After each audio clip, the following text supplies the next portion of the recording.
yan.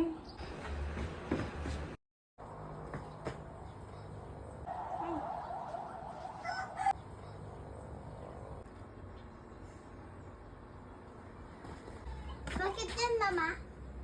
Napulingan ako, nak. Akin na, mahipan ko.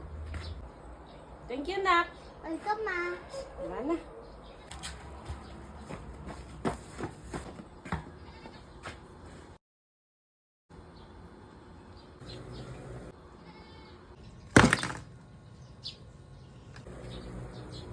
Ate, ano yung mas importante sa'yo? Si Mama o yung cellphone mo?